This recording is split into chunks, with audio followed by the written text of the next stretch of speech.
Qax rayonunun Ləkit kəndində canavar kənd sakinləri 74 yaşlı Qəhrəman Rəhimov və 60 yaşlı Hacı Hacıyevə hücum edərək onlara xəsarət yetirib.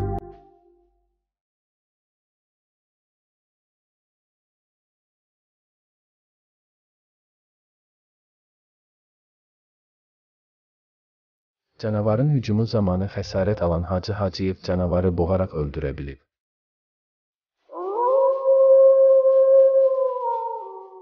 Xəsarət alan hər iki şəxs Qax rayon mərkəzi xəstəxanasına yerləşdiriliblər.